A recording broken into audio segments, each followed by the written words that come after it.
just this button right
Yeah.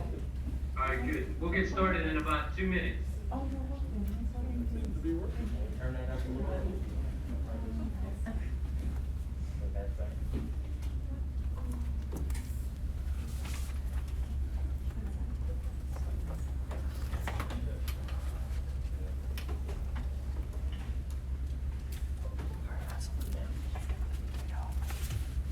Still at 4.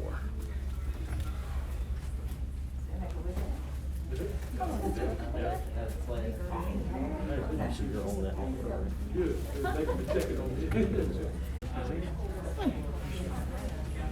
There it goes.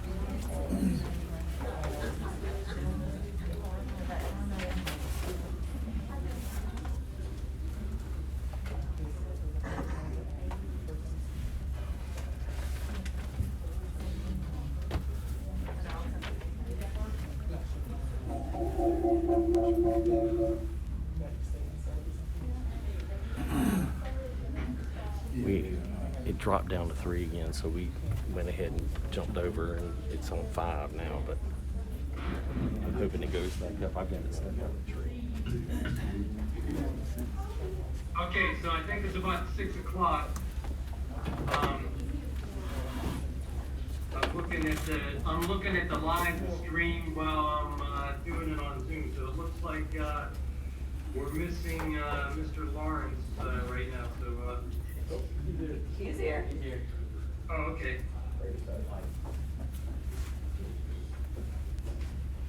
There's a slight delay on the live stream, so. Oh. Okay. That's why I didn't see it.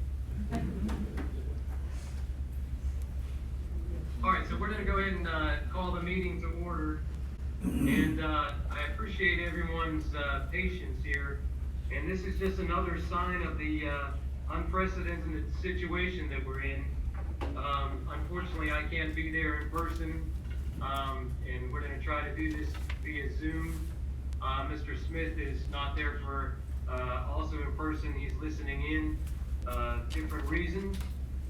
So again, you know, we just have to have the utmost inflexibility, communication, understanding, and patience during this unprecedented situation. So we'll begin with a moment of silence.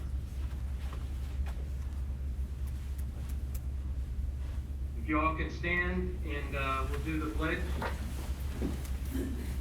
I pledge allegiance to the flag of the United States of America and to the republic for which it stands, one nation, under God, indivisible, with liberty and justice for all. Okay, great. So the first item is the approval of the agenda. If I don't hear any objections, we'll consider the agenda approved. So the agenda is approved. And I'm looking at y'all on the live stream, so if you raise your hand with something, I'll try to see you. If not, then just speak up and say you have a question. That'll be the best way to do it. The next item is the approval of the minutes. Do I hear a motion for that? I make the motion that we approve the minutes. Second. So it's been moved and then seconded. We approve the minutes.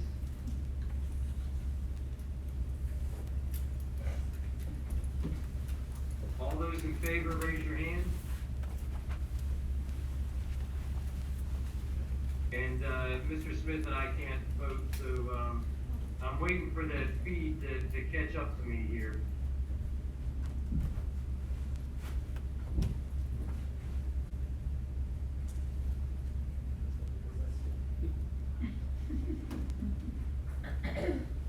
All right, so that's unanimous that the minutes are approved.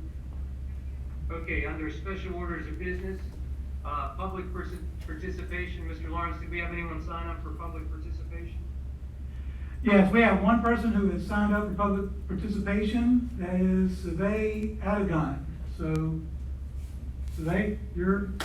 And please forgive me, my the information I was thinking has already been given to me. I'm good. We can proceed. Okay, so no public participation. Okay. All right, moving on to the next item on the agenda is the South Carolina School Boards Association state level trainings. Mr. Lawrence, do you have that?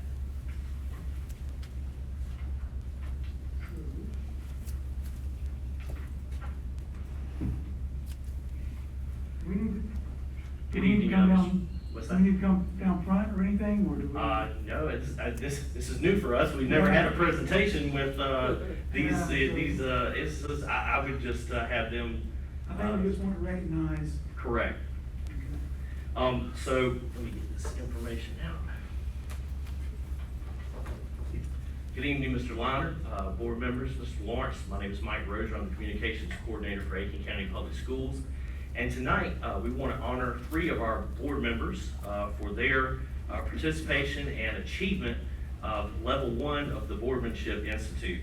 Board member and leadership team training is a priority for the South Carolina School Boards Association. Established in 1982, the SCSBA's Boardmanship Institute offers a year-round training curriculum focused on leadership skills for board members on state and national educational issues. We're always pleased to honor those individuals who have reached one of the 6 levels of Boardmanship Institute. Congratulations to the board members who have, from Aiken County Public Schools, who have reached a new level in fiscal year. This was 1920 is what they have on here. And this is Dr. John Bradley, Level 1, Mr. Cameron Nessel, Level 1, and Ms. Patrice Reinhardt Jackson, Level 1. And I'll present them with their certificates, and we hope that they continue in their training, and thank you for your service.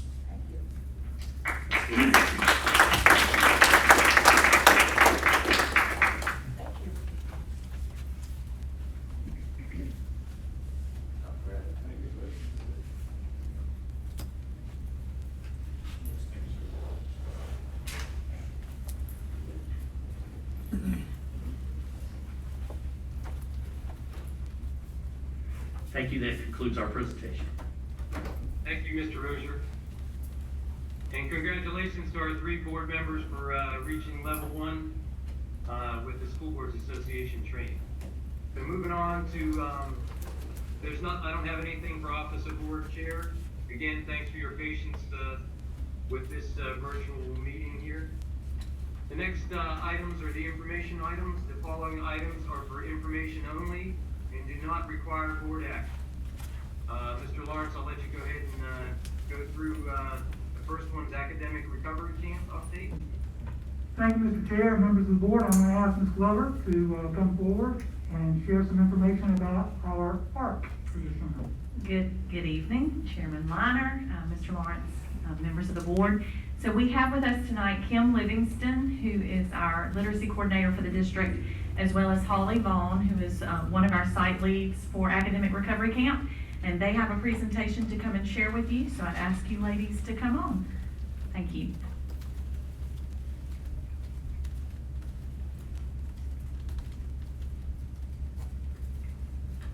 Good evening. Thank you so much for having us come tonight to talk about our academic recovery camp. I would like to say that this has probably been one of the most exciting times for us because we have actually been able to have our students return to our campuses for face-to-face instruction for the first time since March.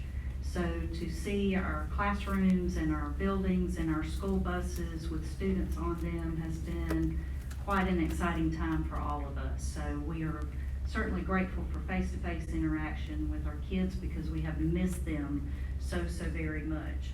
I want to talk to you about academic recovery tonight. We have had, our camp has been focused on kindergarten through 3rd grade students. It's affectionately called ARC, and I would like to say that the very first day of camp was July 7th, and we got 4 inches of rain that day, so we have a whole new meaning to ARC for us. So kindergarten through 3rd grade students has been our focus in ELA and math instruction. We have 17 sites this year. That includes all of our elementary schools with the exception of 4 of them. 3 were under maintenance with flooring, and 1 was actually under construction, and that is Millbrook. Those students were all invited to attend summer camp to the camp that was in the closest proximity to where they reside. All right, so you can see all of our campsites. Again, we started on July 7th. Camp is still going on right now. We'll actually end this Thursday, the 30th. We have had camp Monday through Thursday each day, starting at 8 and ending at 12, okay? So once we got the green light to go ahead with face-to-face instruction, we actually invited 1,215 students, and we did that two different ways. We sent out a mailing to our students, to our families, and we also did an email mail merge with an electronic enrollment option. Typically in our summer camps, we have our literacy coaches that assist us with that, our teachers, our principals, and we're able to enroll our students and then receive their enrollment forms with a lot of ease. But this time we wanted to provide a plethora of options for our parents to sign up, since they were actually not in our buildings, and students were not in our facilities at that time. So out of the 1,215 students, we actually enrolled 530. We are averaging about 317 students every day attending our camp, so that is about 60% of our population is actually coming to camp each and every day. So we have been very excited about the participation that we've had in our camp. I do want to talk to you about safety and protocols for camp. I know that that has been near and dear to all of our hearts, is keeping our students and our staff safe during this time, especially as we have eased back in with this population attending face-to-face instruction. And I can assure you that safety has been at the forefront. We have a list of protocols that we have put in place for our students.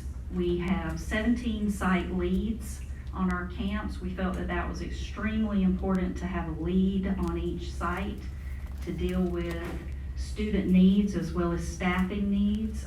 We have hired 70 teachers for our camp this year. 15 nurses have been hired. We have 6 guidance counselors on site and 37 bus drivers, and many of those bus drivers have also served as aides in our summer camp. Social distancing for us has been easy because we have only had a maximum of 8 students in our classrooms, and they have been able to easily be 6 feet apart. So I do want to say that the State Department provided 2 masks for every student that has attended camp, 1 for our teachers. We went above and beyond, I feel like, to provide shields as well for our teachers, so that if they were in close proximity to our students with F&P, things like MAP, assisting students getting on a computer or a laptop, they were able to wear their shield and their mask at the same time. I think that we were a little hypersensitive, and we wanted to protect everyone as much as possible to be in a safety mode for all of our staff as well. So when you think about distancing and disinfecting protocols, we provided hand sanitizers, wipes, in addition to the sanitizer that has already been installed in all of our facilities. Halt spray was used multiple times a day. So in thinking about our camp setting, students sat in the same desk every day. They sat in the same seat on the bus every day. They were 6 feet apart. If they were assigned a laptop and headphones, it was the same laptop and headphones used every day. The microfiber cloths, things were wiped down, bathrooms, doorknobs. So all of the CDC guidelines were certainly followed for safety protocols for our students. Daily temperature checks were a part of the new norm for us. So as students and staff arrived on campus every day, their temperature was checked. 100.4 was our guideline. I know the CDC has recently changed that to 100. But if students came in and they had an elevated temperature, we put them in a quarantine room, gave them time, 15, 30 minutes, to allow for their body temperatures to cool down. And in most instances, almost every single student was allowed to go to class. So thinking about kids on buses or coming to school in hot vehicles on a South Carolina July day, some of our kids definitely had elevated body temperatures. So for the most part, all of our children were able to return to class. We did grab-and-go type meals. We used our staff, aides, nurses, guidance counselors, leads to drop off breakfast and lunch to our students to try to eliminate as much travel as possible to ensure their safety. And during that time as well, social emotional lessons were provided to our students so that they could start their day with that, end their day on a positive note with that, and guidance counselors came around and did pulse checks with our students on a weekly basis as well. Transportation has been wonderful, so shout out to Rashad and his team, and just following up with us, working with us, students enrolling in the last minute, deciding to come on and come to camp, which has been a good thing. But all of our buses were disinfected and cleaned after each route. So I want to turn it over to Holly now, and she wants to give you some camp highlights and talk about some of the positive things that we've seen, and then we'll have questions. Hello, everyone. I'm Holly Vaughn. I'm the site coordinator at Graniteville Elementary, and I'm also the literacy coach during the year there. I just want to thank everyone for pushing the start date back to allow children to come in for face-to-face contact. I think it filled a space in our teachers' hearts, and our children were so elated to see their friends and to see their teachers, and for some of them, they got to see their teacher from last year as well. Every day, our camps, I just told the children, who knew we were gonna get to come back to school like superheroes in masks, and they were superheroes every day. And our teachers, just like Kim said, it was our transportation staff, our school food service, our counselors, you know, it was a collaborative effort, and I think everyone benefited greatly. I'm gonna show you, oh, go ahead. You did it for me. Okay, thank you. These are just some of the quotes and the highlights that we have had from parents, from students. I know one of my favorite parts of camp this year, one of our Aiken County graduates, Taylor Livingston, wrote a grant which enabled Titan Farms to give us produce boxes that went straight from farms to families. And I was fortunate enough last Wednesday and Thursday to get to ride the school bus home with our children and deliver those boxes to our families who were in great need of groceries. And our children were so excited and elated to be there, and it's always wonderful for them to see you interact with their mom and dad. One of our teachers said, I've been teaching for 20 years, this is the best experience of my life, because we really could meet the children where they were. We tested them in the beginning. We were very pleased to find out that most of the children were at the same level they were in March. We didn't see a lot of summer slide. We had some children that were higher than we thought, so we're really excited about our post data that's coming in. We're testing now. So I just think it was a great experience for everyone, and I'm so elated that we got to bring the children in and just meet their needs so that we're all ready to roll in August. I'm gonna turn it back over to Ms. Lee. So can we answer any questions that you might have about Academic Recovery Camp? No, but I. Go ahead, Mr. Crane. There's too much of a delay between the live stream and y'all, so I really can't see you. So I would say this, Mr. Lawrence, if you can kind of keep people acknowledged and then just go from there. Good. Just a quick question. Can you sort of go over, like, what's the quarantine area look like for those students that come in with a high temperature? Right, typically in the nurses area or room very close to that, we would have students come in and sit so that they could have their temperature checks done repeatedly every 15-20 minutes, just to ensure that their temperature is in fact going down. We had to be very cognizant of the fact that you may have a child that's coming to camp that just has an elevated temperature, but you could actually have a child in camp that has a stomach bug. And so we had to be just on our toes about children that were sick with something maybe going on, or the sniffles, or they just didn't feel good that day, versus a child that we were maybe a little more concerned about with an elevated temperature. So those rooms were typically in close proximity to one another. We tried as much as we could not to cross over students, but at the same time, we didn't want to point out students that might be in a quarantine type room. Just as a follow-up, so what is the student doing while they're in there? Typically, what we tried to do was have a nurse on site and or a guidance counselor there. We had aides. We also had ESY aides on our site. I went to sites every day, so this was a situation actually that occurred this morning. And I was at North Aiken, and a student was running a temperature.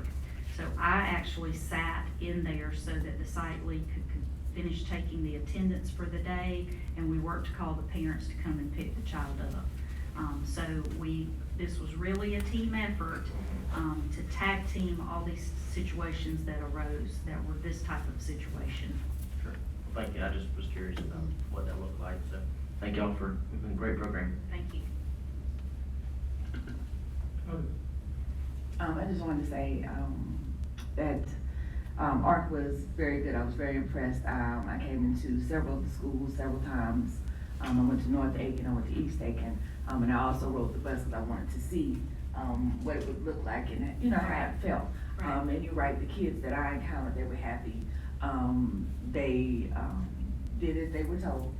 They were safe, and I was just very impressed with that. So kudos to all of you. Thank you. Thank you very much. Any other questions? Mr. Holden? First, a comment, that's very pleasing to hear that there was no summer slide. That was really nice. And then the question I had was related to, a little bit related to Mr. Crane's, when the kids were put in quarantine, and that was necessary a few times, it sounds like, right, and maybe even often. Did they seem to experience any anxiety? Were they fine? Were they normal? You know, because just wondering how they dealt with that. I think for the most part, our students are extremely resilient, and I did not have any reports of any anxiety with any of our students. I know Monica's here, if you want to come up and maybe speak to some of that. I think that overall we had an incredibly positive experience with all of our students, and for the most part, they were all just thankful to be back at school. It's the routine, it's the safe place, it's the friendly face, it's the breakfast and the lunch, and, you know, seeing some of their friends. And so I don't feel that I don't have any reports, Monica, of any anxiety with our students. Okay. Yeah, so, thank you all for coming tonight, and there's a lot of good pieces of good news there. I appreciate it. One of the things I think a lot of us, not that we won't have a plan, but that we're nervous about is, you know, our response plans and how we do contact tracing. And I was wondering, did we have any chances to practice contact tracing during ARC? And what did we learn from that perhaps the board needs to help support in order to have a better execution of that? Okay, Monica. I'll let you speak. Yes, sir. To answer your question, we did have a chance to practice some contact tracing during ARC camp. We did have, I believe, a total of 4 reports of positive cases during ARC camp. One case, we did have a situation in one particular case where we identified some direct contacts and quarantined a few other individuals per protocol. We were able to communicate that directly with the affected individuals by phone and with written materials as well. We had 3 other instances where we had positive reports that we determined did not result in direct exposures at school through the contact investigations that we did. And in those cases, we still did a notification of the classroom parents, just a general notification that a person known to be positive, or a person who reported to be positive, had been in their child's classroom, and to please assist us by exercising heightened awareness to monitor their child for symptoms and things of that nature. And of course, in all instances, we consulted with South Carolina DHEC to ensure that we were following the procedures in absolutely the correct way. So just from that experience, is there, one thing I'll ask y'all to do is maybe, I'm sure you've already given feedback, but if there's anything the board needs to do to help support that process, please be open with, you know, everybody to feed that back to us and let us know how we can help. We certainly will. I think in summer, on the small scale, it was well under control. I think it was all handled very well, but certainly I will take that into consideration. Thank you. Thank you, ma'am. Other questions? Other questions? All right, thank you. Okay, moving on, the next item, I guess, is the update on COVID-19, Mr. Lawrence. Thank you, Mr. Chair, and I think that, I think we have, Ms. Mazzell is gonna stick with us on this one as well, and also Ms. Hart. So I've asked them to come to the podium.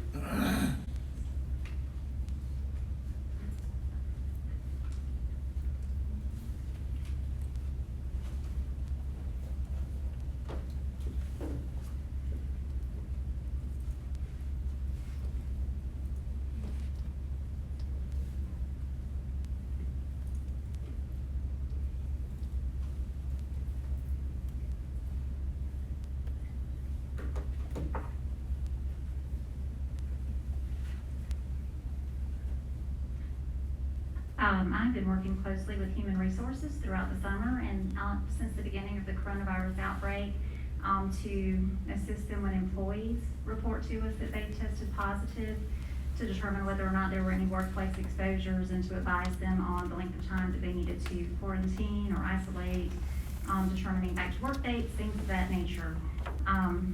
So I have some numbers that I could provide for your, if you were interested in knowing that information. Cumulatively, since we've been tracking this since March, we've had 23 employees who have reported to be positive for coronavirus. Jennifer, there's a lot of information here about different leave acts and things like that that I'm not quite as familiar with. So I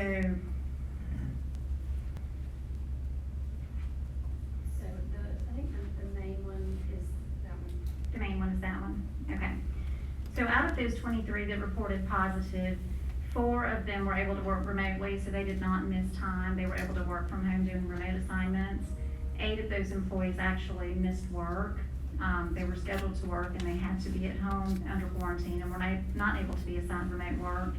And we had 11 employees who missed work due to extra duty. It was extra duty assignments this summer, and with the report of that positive work, they missed working those days.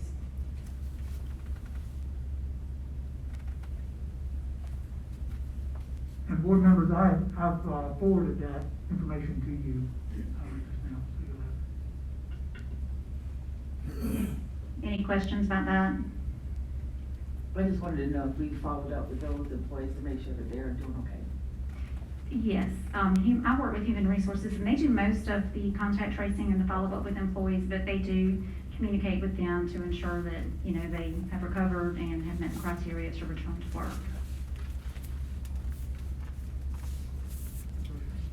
Mr. Crane. Thank y'all for the information. I believe this might be in the email, so I apologize if I'm asking something that has already been sent to us. So 23 since March, have we seen a trend there? Has it stayed steady? Have we seen an increase as time has passed? Do we have that information? I don't have dates in front of me, but I can say that we have seen an increase over the past 2 to 3 weeks, yes. Okay, thank you. Any others? Thank you. You're welcome. All right, thank you very much. So moving on, the next 3 items are financial reports for March, April, and May. If anyone has any questions for Mr. Traxler, they're just for information items. All right, moving on to the consent items. The following items will be voted on as a group. Individual items may be discussed prior to a vote being taken. So I'll go through, well, actually, we need a motion first. Move to hear consent items. Second. So it's been moved and seconded that we hear the consent items.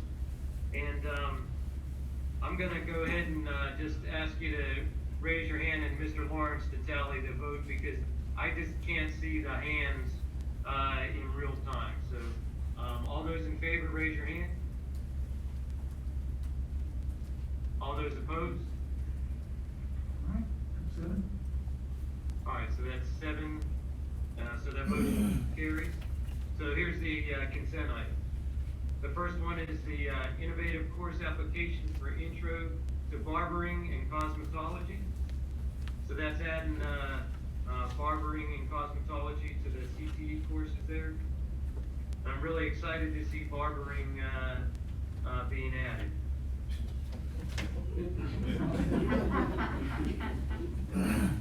Oh, you're laughing because I don't have much hair? That really wasn't a joke.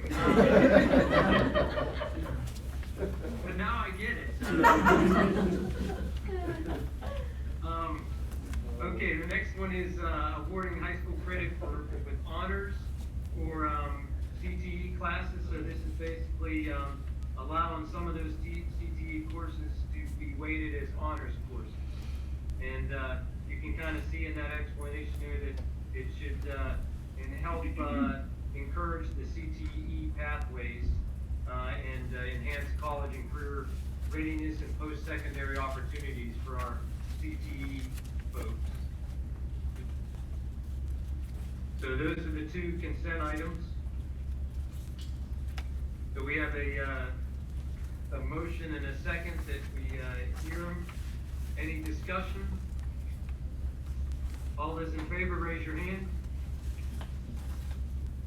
Any opposed? Okay, that's 7. Okay, so that's 7 and none opposed, so that motion passes. So the next one is individual items, and we'll go through these individually. The first one is personnel appointments. Do I hear a motion for that? Make a motion to accept the personnel appointments. Second. So it's been moved and seconded that we accept the personnel appointments. Any discussion on that? All those in favor, raise your hand. Any opposed? That's 7 in favor. Okay, so that's 7. The motion passes. The next one is out-of-district transfer requests. We had a list of those attached to the agenda, and these are folks that are leaving our district for an adjacent district. Do I hear a motion for that? Mr. Chair, I move that we accept the district's recommendation on the out-of-district transfer request. Second. So it's been moved and seconded that we approve the out-of-district transfer request. Any discussion? All those in favor, raise your hand. Any opposed? All right, that's 7 in favor. All right, so that motion passes 7-0. The next one are changes to the following policies, and we have a list of them in your agenda there. And basically, these were updating those policies for the title of personnel within an organizational chart. So really just cleaning up that list of policies there. Do I hear a motion for that? Move we accept administration recommendation. Second. So it's been moved and seconded that we accept the policy changes. Any discussion? What's, on the All first, those in favor, raise your hand. just making sure I understand on the first reading, are we really voting to accept it on the first reading, or? There will be a second reading. Yeah, okay.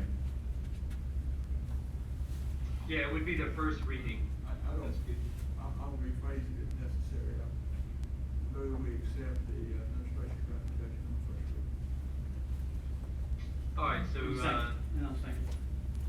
moved and seconded that we accept it on the first reading. Any other discussion? All right, all those in favor, raise your hand. Any opposed? All right, that's 7. All right, that's 7. That motion passes. The next one is an update of the organizational chart in policy CCA. And we're really updating it to put in the Director of Student Services there. And we need a motion for that. I have a question. Do we need a motion first? I move we accept the recommended changes. Second. Okay, so it's been moved and seconded. Go ahead, Dr. Bradley, if you have a question. We left Mr. White floating, on the new chart. We don't have a line connection in this with mine, but There should be a line. There should be a line, Sorry, yes, I sir. said, on my chart, on the line under the Chief Officer of Operations and Student Services, the box, the green box with Student Services Director is not connected. I assume it's connected, as the others are, to the direct line to the chief. Yes, sir, it is. And I apologize that your copy wasn't updated. It has already been corrected. Okay. I assumed that, but I just wanted to make it clear. Yes, sir. Any other questions? All right, so we have it moved and seconded that, we accept the change. All those in favor, raise your hand. Any opposed, raise your hand. Seven in favor. All right, 7, that motion passes. All right, the next two are updates for, the Title IX policy. Number 5 is for policy GBAAA, and these are both new policies. And we did get an update from Kathy as an email on these things probably about a month ago. So, can I hear a motion for item number 5 there? Move to accept item 5 as stated. Second. So it's been moved and seconded, we accept item 5 as stated, and this is the first reading, so we'll get the second reading in August. Any discussion on that one? All those in favor, raise your hand. Any opposed? That's 7. All right, so that motion carries. The next one is the same type of thing, it's a new policy, JIA, first reading. Do I hear a motion for that? I'll move that we accept policy JIA first reading. So it's been moved and seconded, we accept policy JIA, first reading. Any discussion? All those in favor, raise your hand. Any opposed? All right, so That's 7. 7, so that motion carries. All right, so the next one is the issuance and sale of general obligation bonds. This is something we do each year. I'm gonna let Mr. Traxler probably give us a couple minutes on that. Mr. Chair and members of the board, while we're waiting for Mr. Traxler to begin, we're smelling a strong tar smell. I just want to reassure everyone, a new roof is going on our building, and for some reason tonight was when they did this section. So, so that smell is hot tar. So nothing to really be alarmed about. So good evening, Chairman Liner, board members, Mr. Lawrence. This is our annual 8% bond issuance, 18.5 million. And it helps fund projects that were approved in the 5-year facilities plan. I believe that was the evening that we had the meeting at LBC back in November. The board approved a 5-year facilities plan, and this would cover those projects. It includes the, it'll be partially used for the RSM campus, continued construction there. Things like roofing, flooring, HVAC, those type of projects as well.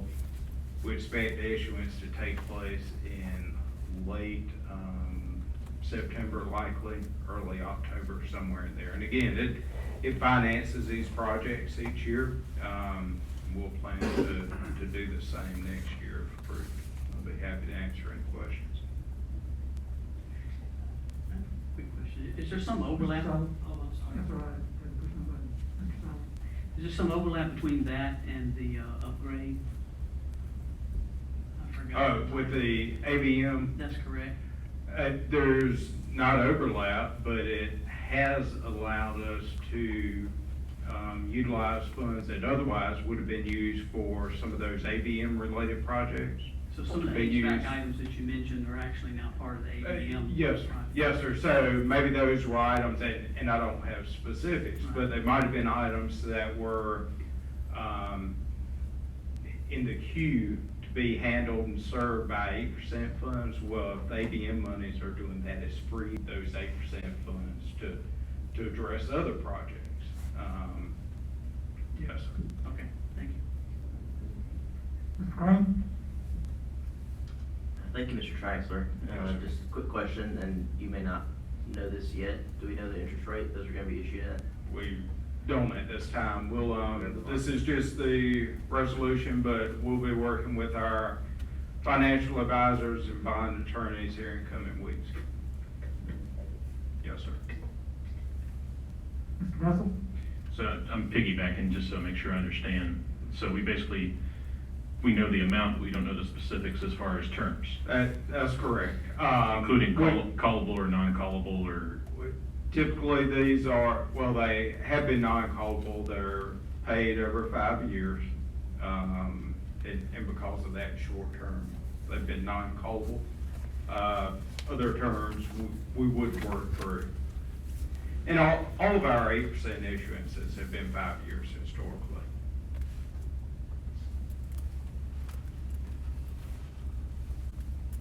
All right.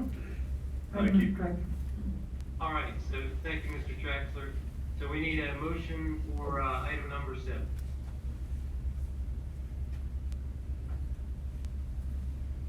I move we accept the administration's recommendation. It's been moved and seconded that we accept the administrator's recommendation. Any other discussion? All those in favor, raise your hand. Any opposed? That's 7 in favor. All right, so that motion passes, unanimous. All right, moving on to individual board members. I didn't have anything that anyone contacted me about for items 1, 2, and 3. Dr. Bradley has something he wants to bring up. Okay. Mine'll be very short. I just wanted to recognize Mr. Bill Burkhalter, who I see out in the audience here. Bill was the school district's attorney for many, many years. He's probably the best school lawyer in the state. He saved this district millions and millions of dollars over the years in terms of keeping us straight in our lawsuits and all. I'm sure you'll miss you, Bill. Thank you, Dr. Bradley. And I can't see Mr. Burkhalter from where I'm at, but, oh, there he is. Lawyer Coco. Okay, moving on to Office of Superintendent, Mr. Lawrence. Thank you, Mr. Chair and members of the board. I just want to update you tonight on the progress we're making in our plans to get back to school. Last week, you approved our plan, which gives parents a choice of either full-time virtual learning, our Aiken Innovate program, or a transition to traditional learning, which we had proposed and you approved that we start back with a hybrid model with 50% capacity in our schools. Just to let you know, the deadline was last Wednesday for Aiken Innovate, and we've enrolled over 7,000 students in our full-time virtual, actually approximately 7,100. The original number I think we reported was 7,700, but there were a lot of duplicates and cleanup that needed to take place. But 7,100 students is quite a lot. At the elementary level, and here are the consequences to that. The elementary level, we need 134 elementary virtual teachers. So those are current teachers, because teachers who would, these 7,000 students are students who would normally be in our classrooms. So they're coming out of our classrooms to be taught virtually. And so those 134 teachers are our current teachers, but we have to reassign teachers to virtual teaching.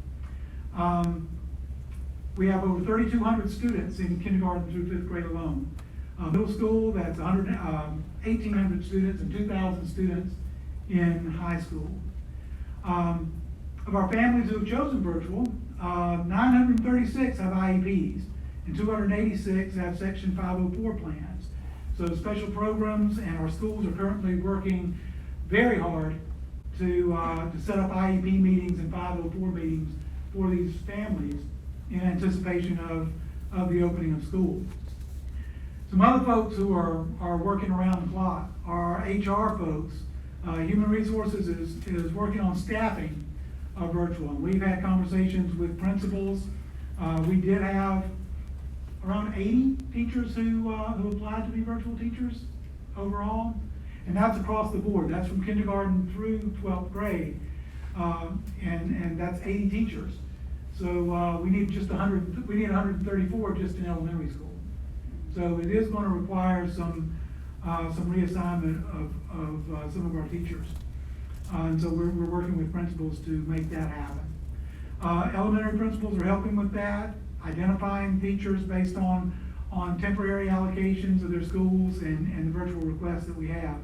And we want to assure teachers because it's a stressful thing to be reassigned. But this is a temporary reassignment. Nobody anticipates that 7,000 of our students, once we get past this crisis, are going to want to continue in our virtual program. Although we do have an outstanding virtual program, and I think that it's going to be one that should be highlighted in the state.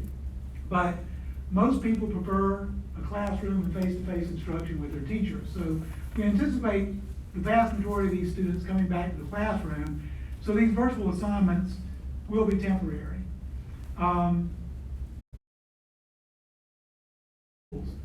We also want our teachers to be comfortable knowing that if they're a teacher currently at South Aiken High School or at Jackson STEM Middle School or Graniteville Elementary, that their place will be waiting for them when this is over. So that's very important for us to be able to reassure them of that. We've had over 2,000 requests for devices.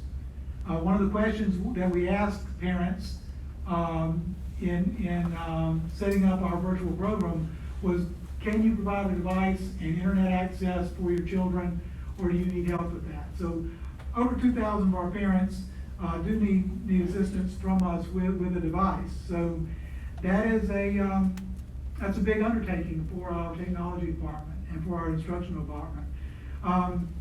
Our CARES technology purchase, which you approved a number of weeks ago, but those devices are somewhere in the supply chain.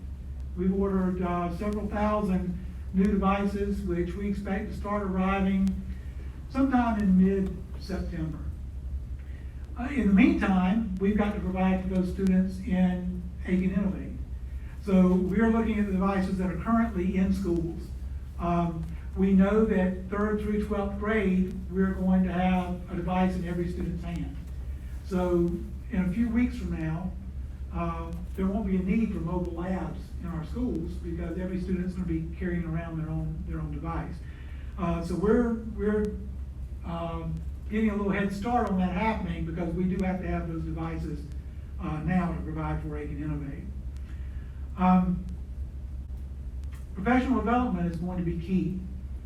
School is right around the corner, and so getting our teachers up to speed on our learning management system, and then getting our students up to speed on our learning management system, getting teachers comfortable with the idea of blended learning, because we know that as we start in our hybrid model, our teachers are going to be face-to-face in the beginning, and then for 2 days a week, and then they'll have remote learning for 3 days a week.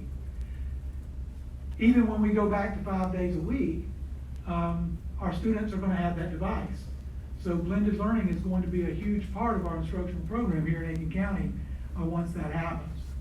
So just a few things to circle back on that I've just mentioned. A lot of IEP meetings and a lot of 504 meetings have to occur in a very short period of time. We need to continue identifying teachers. We know we need 134 elementary virtual teachers. As of this moment, we're not 100% sure how many middle school teachers and how many high school teachers we need. The task is huge, and getting the 2 cohorts for the hybrid model identified is another huge task. Securing and imaging those laptops from all of our schools is a huge task for our technology department, in securing those for the students who need them. So having said all of that, I know we had a little bit of a discussion at our last meeting about maybe changing the start date, and that was discussed, and it didn't pass. But at this point, I think a little more time might be in order. And I am gonna suggest that perhaps the board would be willing to have a conversation and consider a delay in the start date for the 2021 school year of up to a couple of weeks. A couple of weeks would be August 31st. I think that would provide for our schools, our principals, our teachers, more time to prepare, more time for training, more time for our instructional division and our technology department to get all of the pieces in place that need to be in place. So I would welcome, Mr. Chair, I'd welcome a conversation by the board about that topic. Okay, Mr. Lawrence, thanks for that update. So, I'm gonna go ahead and make a motion so we can have a discussion and at least get a proposal on the table. So I'd move that we, support Mr. Lawrence's recommendation and move the start date for schools, for students to start on, August 31st, which is 2 weeks later than what we had planned originally. So we need to make up 5 days there. I would propose that we absorb the 5 of the days with, days that we had set aside for Thanksgiving break, Christmas break, and district PD. And then the other 5 days, add those to the end of the schedule temporarily until we can see what the, Masters, tournament is gonna do with patrons. And if the Masters tournament does not have patrons, then we can absorb that 5 days back into the, to the schedule and take away those 5 days at the end. So that's the motion that I'm proposing. Second. Dr. Bradley seconded the motion. I think I heard a second there. Yes, sir, Dr. Bradley seconded. Okay, so it's been moved and seconded. So before we have some discussion on it, let me say this too, that, this item is part of Mr. Lawrence's update, but I kind of feel that just because of the nature of the item, we could have a discussion tonight and debate on it.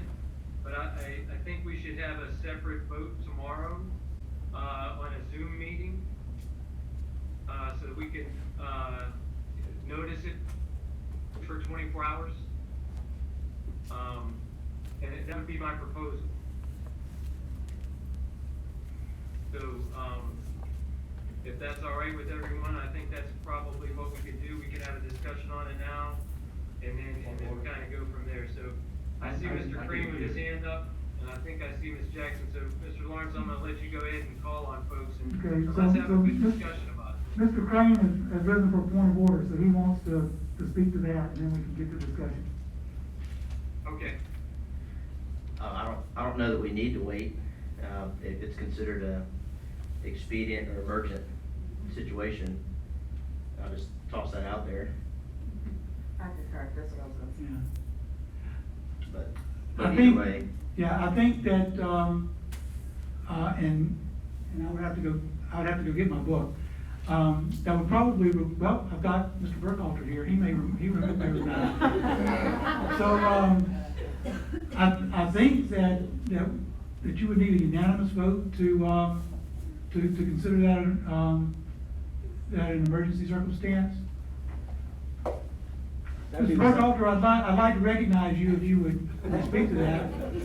That'd be the safest thing to do. I honestly can't remember whether the FOIA says that or 2/3, but it'd be safer to have unanimous view on that. I think it says 2/3, but. I actually have the policy here. We can suspend a policy with a unanimous vote without it being on the agenda. I don't know if that's exactly what applies to this situation or not, but I have the policy here, copied off the internet. I think you're dealing with the public notice part, right? Right, that would be the concern that would require the 24 hours would be public notice. Yeah, and I think. This doesn't address You have to declare it to be an emergent situation. Or in your view, as the educator and superintendent making the recommendation, that's what you're basically proposing, as I see it, to the board. Okay. Tell you the guy was good. Bill's coming.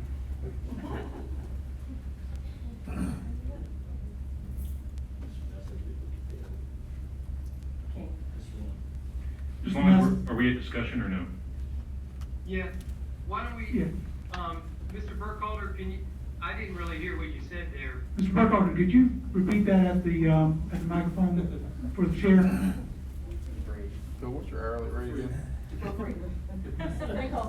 I think the thing that's, as far as timing goes, is that this is pushed forward as an emergent matter for the board to consider, and you have to give 24 hours notice.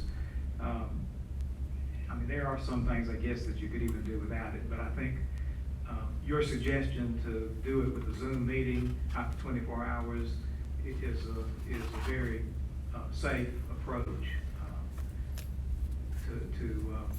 Okay, to consider that. okay. Thank you, Mr. Burkhalter, and thanks for coming into service there, unexpected. So let's go ahead and have discussion, and then at the end, I think that's probably the best thing to do for the public and for us. But go ahead and we can have some discussion. So Mr. Lawrence, if you can, kind of acknowledge the folks to have discussion, that would be great. Okay, Ms. Reinhardt Jackson, and then Mr. Nessel. Kim was first. Okay, Mr. Nessel, and then Ms. Reinhardt Jackson. I just want to make sure, these aren't rhetorical questions, but I want to make sure we say these things out loud. So if we go forward with that, we're not opening up, sign up for Aiken Innovate. Because that's my assumption, because it's already. I think we gave very sufficient notice for that, and the fact that, that the response was greater than any anticipated response tells me, that the vast majority of people who would have been interested in Aiken Innovate have expressed that interest. Yeah. So I don't see reopening the. Yeah. I personally, that was one of my reasons for making the motion last week, is I want to give people enough time, but you guys are already in the planning stages and trying to find teachers, and I understand that. Second thing, I believe a lot of schools have perhaps already scheduled their leap days. My assumption is there's no need to reschedule the leap days, even if we push the start of school out. I'm gonna ask Ms. Glover to respond to that. So, I did actually talk to our principals about that through email, just in case, and seeing how they were doing with LEAP. And out of the ones who responded, which I probably heard from about 20, and that's K through, so that's elementary and middle, only 2 said, we're ready to go. There was 1, we're ready, but would like more time. Everybody else was, we really need more time. We can do it, but we really need more time. Yeah, I'm just saying, it wouldn't be mandatory to move your leap days if we move the start of school. It would not be mandatory. It would be my recommendation Yeah. to give the schools more time, but it would not be mandatory. The law says that they have to be before school, so. Okay. All right, my question and concern is, last week, there was the feeling that we did not need more time. This week, there's the urgency that we do. You're recommending going to the 31st, but are you sure? Well, I can't even ask you that because you're not. I apologize. But from what I'm hearing, is it not wise just to push it back into the 8th of September, just to assure that we have enough time and everybody can get their plans up and running, and we can focus on really going into the school year the correct way, having had that time to really plan and giving teachers and principals, and especially Ms. Wiley as well, with the number of 504s and IEPs that I'm hearing, that's a tedious process, and she's gonna need that time. So would it not be best to push the start back to the 8th of September? Well, we talked a lot about balance in the past few weeks, and looking at the overall year-long calendar, and the impact that any delay, a 1-week delay, has a huge impact on the calendar, and each week you add to that has a greater impact. I talked to principals today who said they were ready to go, keep it at August 17th. And then I've talked to principals today who said they needed more time. And I think that given 2 weeks should be more than enough time for us to accomplish the things that we have on our plates right now. That's not to say that we wouldn't have more things added, but based on what we have on our plates right now, getting ready for Aiken Innovate, getting those teachers hired, getting teachers trained, taking care of the technology issues that we have for Aiken Innovate and others, planning for the first 10 days of testing, all of those things taken into account, I think 2 weeks is more than enough. Okay, because my concern is, and like I said, honestly, we're, of course, going by what we know and as data changes. But my concern is we're telling parents, get ready, get ready, get ready. And, you know, yet they still have to accommodate for daycare needs and their jobs. So I'm just concerned, you know, if we just go ahead and say, okay, September 8th is it, everybody across the board, parents, teachers, principals, the district will have enough and sufficient time to get ready for us to start the school year. Because I don't want to have to come back in 2 weeks and yet again you're telling us, okay, we need more time. I will And not so come parents back. will have to readjust again. I will not come back in 2 weeks and ask for more You time. said that last week. No, I didn't. So I'm just concerned about that, seriously. I just want everybody, you know, to have, and especially the district, to have enough time that they need. But I'm just really concerned at this point, you know, with the amount of work. Because I've gotten, as well as everybody, a ton of emails from teachers and principals saying we need more time. And they're requesting September 8th. So I just wanted to have that chat. Mr. Crane. I have a question, we'll call it a question from the audience, that was just sent to me, and then I'll give some comments, some thoughts maybe. The question is, if we delay the start, whether that's 1 day or 3 weeks, what does that mean for when teachers start back? In my view, we would push all of those schedules back. So if the start date for students is the 31st, then the start date for teachers would be the 24th. Okay. Thank you for answering that question. I guess my thoughts are, because like everybody, we've all heard from essentially the entire county at this point, which is great. I appreciate hearing from everybody, and there's a lot of strong opinions in every direction. There's still a very strong group that wants us to start 100% right off the gate, August 17th, let's go, right? And there's folks that want to push us out to September 8th, and there's folks that are somewhere in the middle, which is what you're asking us to consider. If the logistics aren't doable on time, then I think it's a reasonable ask. I've spoken with more than a handful of principals, and the consensus that I've gotten from them is that a week would take a huge amount of stress off of them with the fact that you've got the leap day week in the middle of that, kind of taking a week out of consideration for training and planning and things like that. I don't know that I'm on board with 2 weeks. I'm not on board with September 8th. You got too many parents that are ready to get back and with their jobs and things like that. I think we've weighed the pros and cons of that. Obviously, if the numbers shift, you know, we've talked about that. We've got a beautiful plan that lets us shift that. If the health crisis becomes something we have to, you know, paramount up. But I'm willing to entertain it because, it seems to be something that everybody needs. Need being the underlined word in order to get school started. I'm just not sure I'm comfortable with 2 weeks. I'm definitely not comfortable with 3 weeks, for all the reasons we already discussed last week. But, I appreciate that it is a fluid situation. We're asking folks to be flexible for us, whether it be parents or teachers and staff.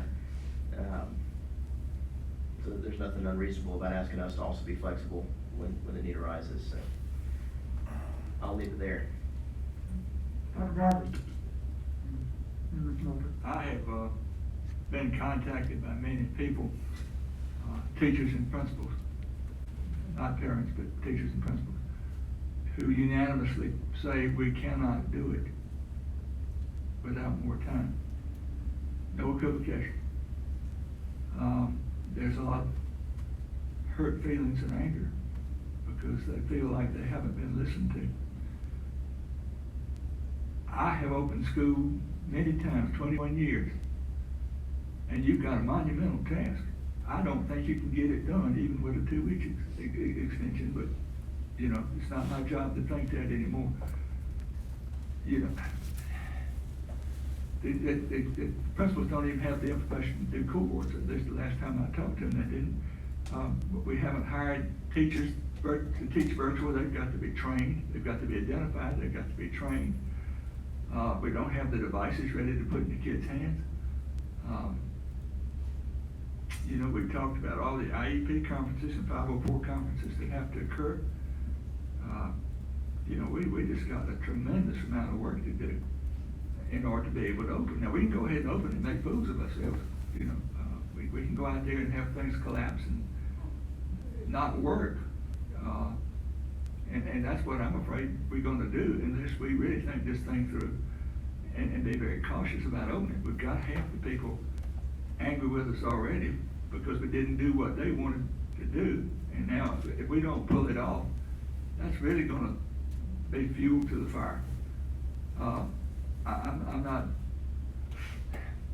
I don't understand the problem with pushing exiting school back.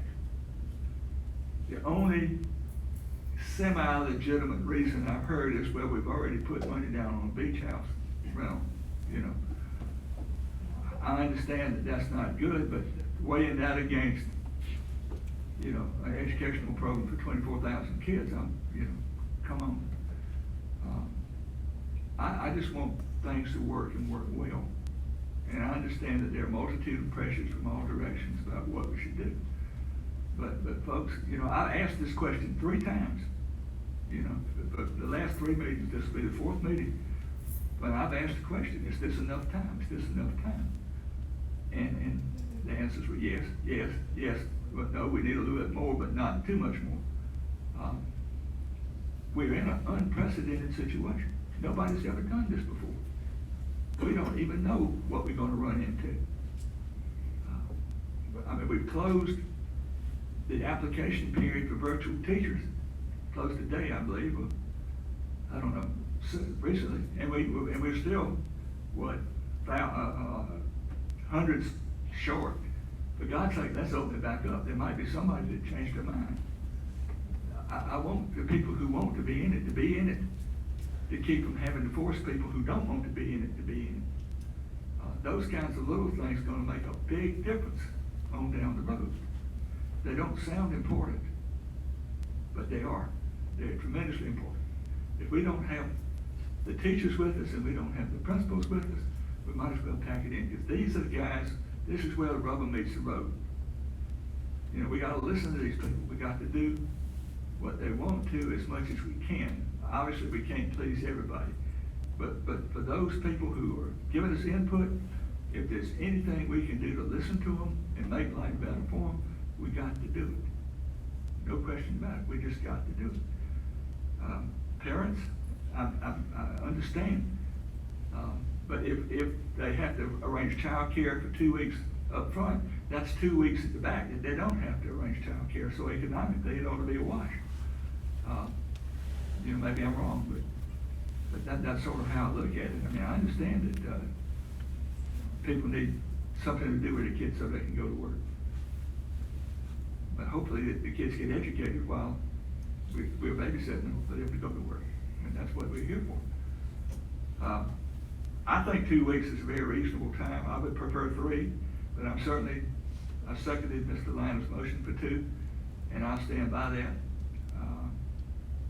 But I sure hope we don't regret it, 2 more weeks. I'm with Patrice on that. 2 more weeks down the road. But I really think, folks, we really need to take this seriously. Thank you. Thank you, Dr. Bradley. Let me say something here real quick, Mr. Crane, before we get to some discussion too. And I appreciate everyone's discussion, and I think it's just, we've heard from a lot of folks in the last 2 or 3 days, 4 days, 5 days, whatever it was since our last meeting, that, it's really, like Dr. Bradley said, it's unprecedented, right? This is the first time we're trying to do anything like this. Some people aren't going to be ready whenever the day is, but at least this would draw a line in the sand, and we'd get a week's worth of instruction in there before Labor Day to try to kind of work out some of those kinks and stuff like that, because there's going to be a lot of logistics that we hadn't thought of. Even the best laid plans, you're going to have some upsets there. So that's kind of where I landed on the 2 weeks. Most people said a week wasn't enough that I talked to, and they said 3 weeks was probably a little too much. So I think it's a good compromise. But that's my 2 cents, and I'll let y'all chime in there. All right, Mr. Moulton, and then Ms. Reinhardt Jackson. Probably just adding to what Dr. Bradley said and what Ms. Reinhardt Jackson said. I'm, up until coming in here tonight, I've received the same number of emails and things that you guys have been receiving. And I talked to a teacher at Friedman today, and I've talked to several principals. I've talked to about 9 teachers. And I think what I've heard, summing it up, I've heard that people are very much in favor of pushing it back because main thing, which is what Dr. Bradley has mentioned, they don't have the cohort listings yet. They haven't been able to work out the details of which students are going to be in which cohort, and working that out like the elementary schools are trying to work it out with the middle and high siblings and so forth. So there's some time involved there. By and large, what I've heard, there were a lot of people that have talked with me that said a 1-week extension, okay? There were a few that said a 2-week extension, and I didn't run into anyone that asked for a 3-week extension. So I'm just putting that out there. I think that I support, everybody's got a different opinion. I think no matter if we gave an 8-week extension, there's still gonna be some people that say we're not ready. And so I don't think we can live by that. I think we have to do what we're hearing in the masses, and what I'm hearing, I think a 2-week extension is very reasonable. I support that right now, unless something changes my mind between now and the time we vote. And that's not I'm not basing this on the DHEC and the CDC numbers of cases of, COVID-19. I'm basing this on what I'm hearing from the professionals that have to be ready to meet the children. And part of that readiness, I think we don't need to lose sight of. Part of that readiness, these professionals, just like what we heard from the summer school, the summer camp program, these professionals are ready to bring these kids back. And there are many that are ready for face-to-face instruction in light of what's going on with health concerns. So I think, to sum up what I'm saying, I feel like a 2-week extension is a very good compromise over no extension, but not all the way to a 3-week extension. So I'm in favor of that. Reinhardt Jackson. I just think that the parents, teachers, district, while we're able right now, and we just take the time at the front, like Dr. Bradley says, and do what we need to do as far as planning and making sure that once the doors of school open, that we're adequately able to go ahead and educate our children, I think everybody would be on board with that. And I agree again with Dr. Bradley, and Mr. Moulton, and the fact that we need to listen to our teachers and principals. And, the emails and feedback that I've gotten just today, they're saying, Ms. Jackson, we simply aren't ready, and we're not gonna be ready. And they're asking for September the 8th. And my question, well, I got a question in here somewhere, pertaining to let's just talk about the IEPs for a moment. If you have 900 and something IEPs to do before, August 31st is the date on the table, correct? Yes, ma'am.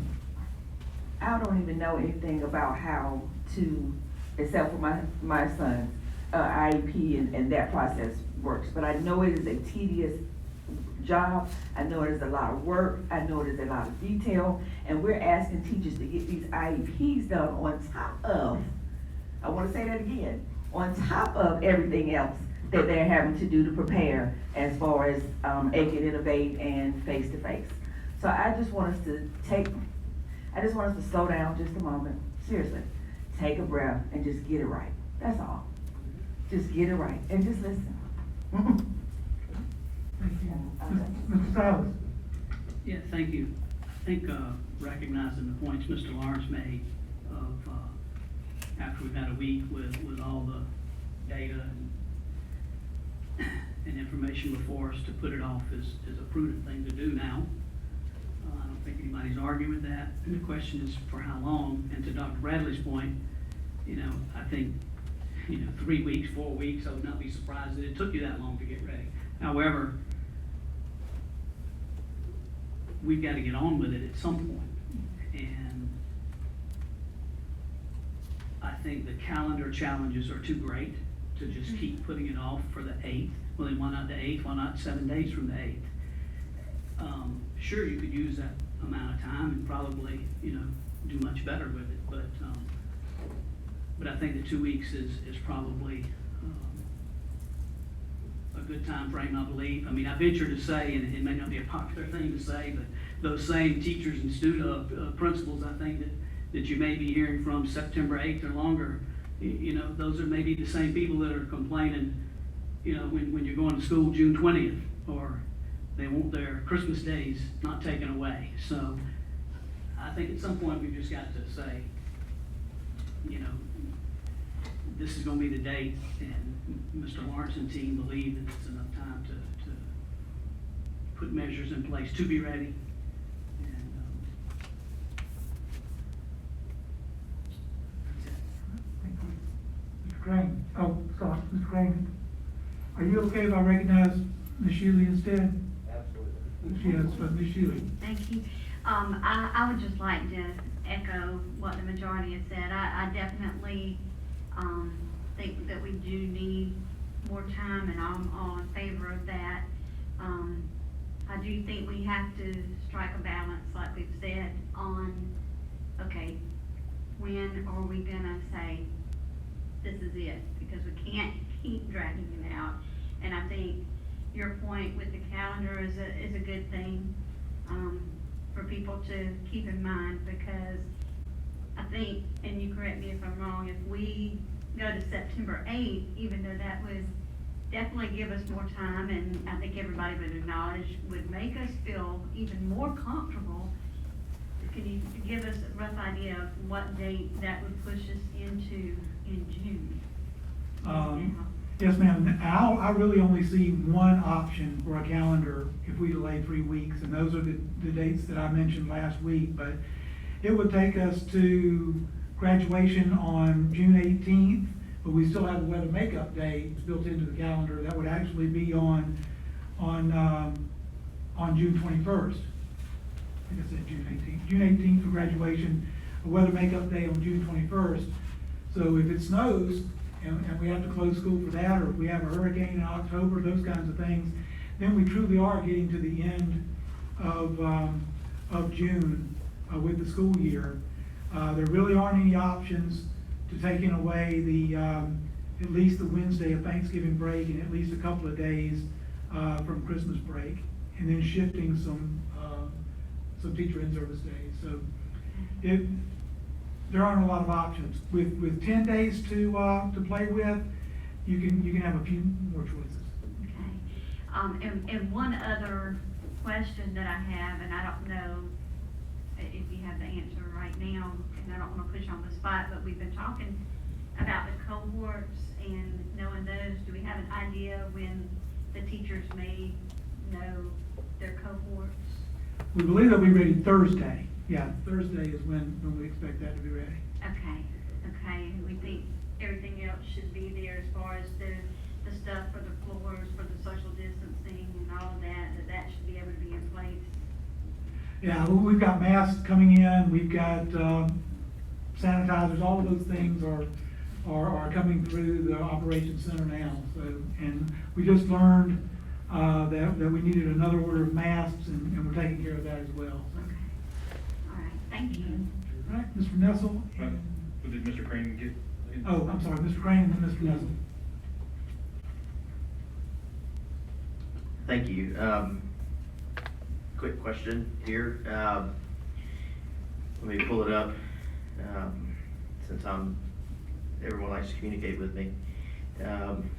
If we push back the start date at all, let's just say hypothetically at all, what does that do? Right now, we're planning, the way the model system is set up, is that we're planning on doing hybrid with everybody, changing the elementary school essentially after Labor Day to 100%. Does your recommendation, Mr. Lawrence, adjust that date of adjusting elementary school at all? Mr. Crane, yes, sir, it would. I think that based on the DEC information that we have now and the overall spread in South Carolina, I think it's a good idea to have that 3-week run-up to 5-day-a-week school for those elementary students. Now, should the landscape change between now and the end of August, then I would probably make another recommendation to the board based on that information, based on what the Back to School Advisory Committee sees in that data as well. But barring any changes in that information, I think we still need that 3-week run-up of hybrid before we change elementary to 5 days a week. That was all I had. I appreciate it. I need my memory to be refreshed, Mr. Lawrence. The recommended days that you had outlined last week, but obviously if we're going forward with this recommendation, would be pared down. Does that include any parent-teacher conference days? I can't remember. It did. On October 19th, we've got a parent conference day that we have to have that as a teacher work day or a teacher in-service day. We've had situations in the past because of hurricanes and other, I think a flood one year. So between floods and hurricanes in the fall, we've had to adjust that, and we have scheduled parent conferences for 2 or 3 hours every afternoon for a week or so, and that's how we got those in at the end of the first 9 weeks, using that day as a makeup day for students. So even though we do have, so that would certainly be an option. I think we'd have to get a waiver from the State Department to actually allow us to use hours after school for those parent conferences. The likelihood is, though, that we would still have to place that day either at the beginning of the school year or somewhere within the school year for teachers. But we could do parent conferences on a different schedule. I would not be supportive, if the plan is basically getting rid of parent-teacher conferences days, that doesn't sound like a good idea. But I understand your alternative. Right, so if we've got 10 days to work with, then we can be flexible with that. That gives us a few more options that we would not have at 15 days. Okay, is that about it for? One more, Mr. Moulton still has one, and then Dr. Bradley. Oh, okay, sorry. I surprised you with one, Mr. Leonard. I just had one that came in on my text message, and I felt like I better ask because someone asked me to. Can you explain what this would mean for the 210-day employees like assistant principals and content interventionists? They started back yesterday or today, I guess, and would essentially come back on August 10th. Is that correct? Or how would you explain that? I don't know, I may ask for a little more help, but I think that they could, they've already started. I think their last day would be basically graduation day if it were the 18th. So we need all the help we can get between now and the start of school. So I would certainly not want to send anybody who's already on contract out and bring them back later. I'd rather have them here at the front end, and then if schools needed that personnel at the end of the year, then we work out some flex time or trade days with them going forward. But Mr. Traxler may have more to add to that. Yes, sir. The 210-day work calendar currently has those individuals working through June 25th, so it would take them pretty much up until year end. I wouldn't see really a whole lot of alterations there. Thank you. I think that answered it for them. I appreciate that. Yes, sir. Dr. Bradley had one? Yeah, I was gonna ask you, I think you already answered it, but I didn't hear it. What's the teacher calendar look like if we move things back 2 weeks? When do the teachers start and when are the leap days gonna be? They would start back on the 24th. The leap days would be flexible, and instructional division would look at that first, maybe tonight, but certainly first thing in the morning. They'll be looking at that, and Ms. Glover's already gotten some input from principals. I think most of them would like to delay those probably until the 17th. Okay. Is there any chance, I think we, didn't we say we were gonna have, I'm having trouble hearing, Keith in particular, are we gonna have a virtual school board meeting tomorrow? Yes, that would be the plan. I was gonna ask Mr. Burkhalter, what's the earliest we can have it? I'm not sure the 24-hour rule there, but I would propose that we would have a Zoom meeting at 7 o'clock tomorrow to vote on that, if that's legal. I don't know, Mr. Burkhalter, can you kind of think about that for a minute, or if you know off the top of your head, that would be great too. So. I would think if it's close to 24 hours, I think this came up about 30 minutes ago. It was 7 o'clock then, or maybe even a few minutes before. So I think if you did it at 7, you've got 24 hours. Okay. Yeah, so we would set up a meeting for any continued discussion and a vote tomorrow night at 7 via Zoom. I think we're gonna have to vote to modify the school calendar too, are we not? If you vote to delay the start until the 31st, I may have some calendars available for you tomorrow night. That's what I was gonna recommend. If indeed the motion that's on the table passes, if we could have a calendar to vote on tomorrow, we could do that first so that we could start earlier and kick that around before we had to take up the matter of the extension of what, 7 o'clock. If we started at 6:30. Yeah. That we could take up some of these other issues that we need to talk about. Okay. We haven't even, and just as an aside, we haven't even talked about the oversight committee or whatever that committee is gonna be called. The composition and how it's gonna function and all those questions we have about that. So at some point we need to talk about that. I don't know when, but at some point we need to talk about that. Okay. I even though I'm saying that we need as much time as we can get, I'm gonna vote for the 2 weeks. And I don't intend this to mean that people sit around doing nothing or whatever, you know, everybody's busting it. They're really working hard and doing the best they can, but it's just, again, an overwhelming task. People who've never done this really just don't appreciate how hard it is and how much time it is and how complicated it is. I mean, each IEP conference takes an hour. And you can multiply that number. I mean, that's a minimum typically, because parents get in there And you've got to show them the courtesy of letting them express themselves and talk and talk and talk and talk. If you cut them off, you make an enemy. You've got to listen to them and hear them and negotiate with them if you don't agree with what they're asking for. And it's really complicated.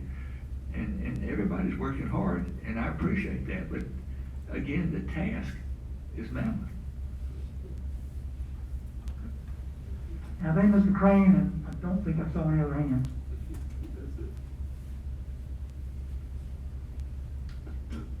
A final question, and then I could just do a quick thought.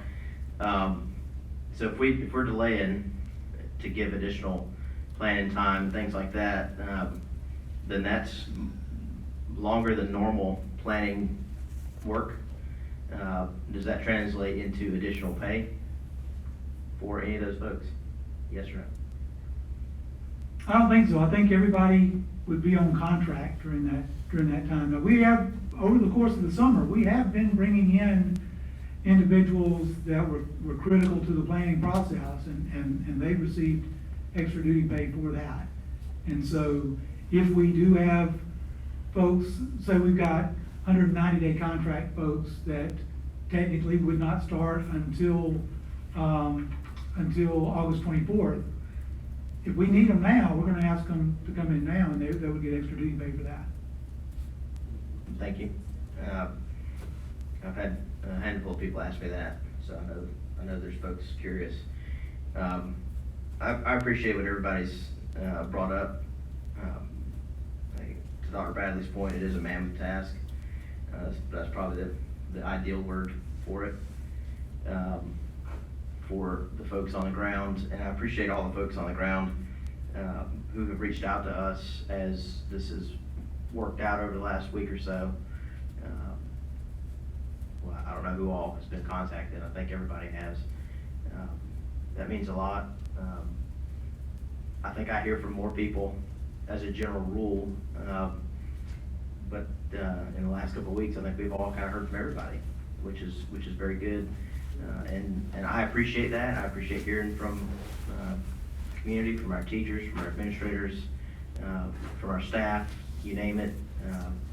I'm not gonna speak for anybody else, but I have an open door policy, and it's been full of people here in the last few weeks. So I appreciate it, and I know it's a difficult task, and I know it's a difficult ask at the same time from the administration. So certainly want to acknowledge everybody's hard work, and look forward to continuing this discussion and doing something tomorrow night. Okay, good. All right. I'd like to make just a Yeah, quick comment. one quick comment from Ms. Shealy. Mr. Okay. Chair. I would just like to echo what Mr. Crane just said. We definitely appreciate hearing from all of the parents and the teachers and the principals and everybody else that's reached out to us. We care, we want to hear from you, and we appreciate it. And we're taking all that into consideration, and I want everybody to know that. And it's not an easy decision, just like I know it's not an easy decision for any of them. And we just, as everybody's echoed tonight, we wanna make sure we get it right and wanna do the best that we possibly can.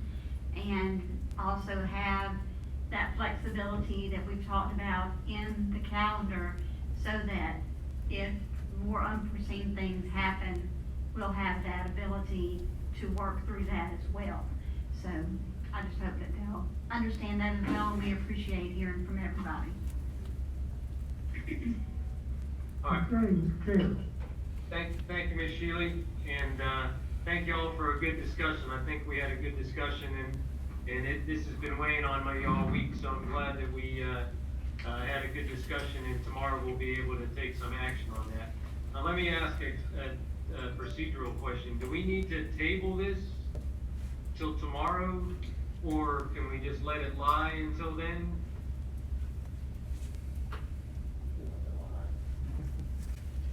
I mean, my question would be, table what? There's no motion. Yeah, we have- Or was there? Yeah, we have a motion and a Okay. second on the floor. Sorry, it's been a while.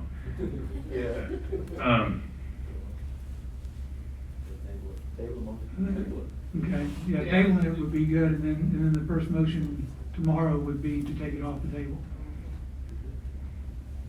Yeah, so I think I need to make a motion to table it until tomorrow then, is that,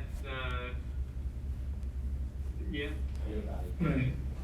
So I'll make a motion to, table this item till tomorrow, and then I'll bring it back up, at the meeting. So it's been moved and seconded, all those in favor? Raise your hand. And any opposed? That's 7 in favor.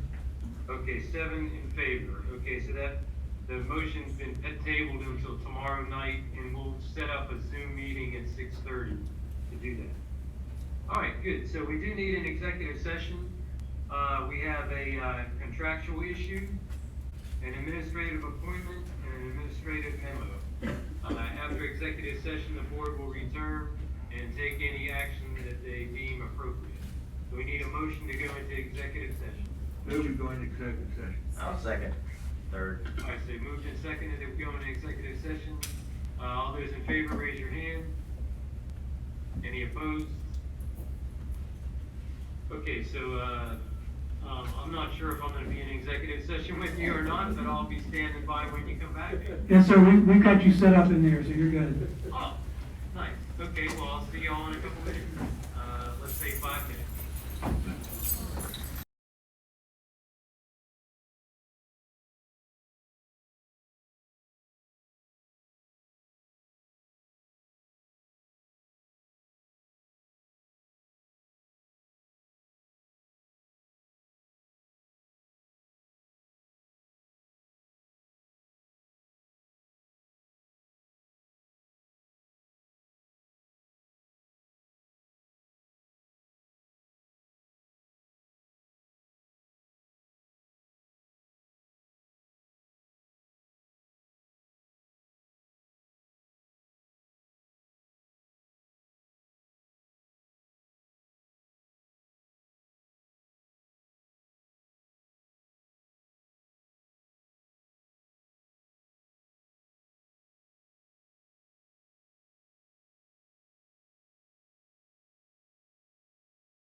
leave quietly. Hey, Mr. Coulter, have a good night. Okay.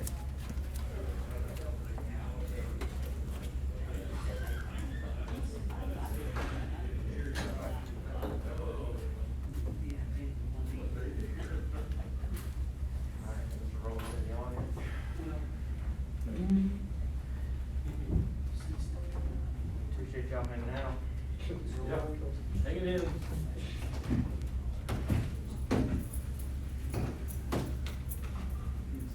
All right, we got everyone, or, Yep. Everybody clean? all right, good. So while in executive session, we heard a contractual matter. Do I hear a motion on the contractual matter? Yes, Mr. Chair.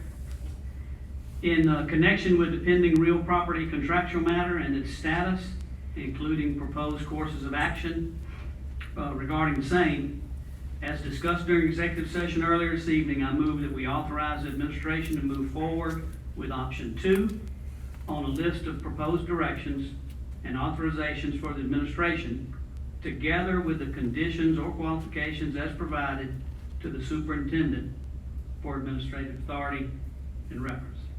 I'll second.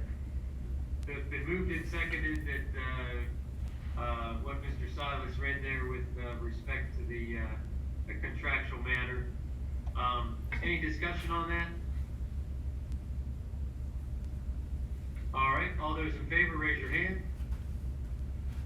Any opposed? That's 7 in favor. All right, so that, motion passes. The next item is we did have an administrative appointment. Do I hear a motion on that? Yes, I make a motion that we accept the administrative appointment. I second the motion. So it's been moved and seconded that we accept the administrative appointment as recommended. Any discussion on that? All right, all those in favor of that, raise your hand. Any opposed? That's 7 in favor. Okay, thank you, Mr. Lawrence. So that motion passes, and Ms. Sadie Hall is the Director of Head Start. Okay, so now we'll entertain a motion to adjourn. So moved. Second. All right, all those in favor, raise your hand. Any opposed? Okay, thank you very much, and we'll see you tomorrow night via Zoom. Good night. Good night.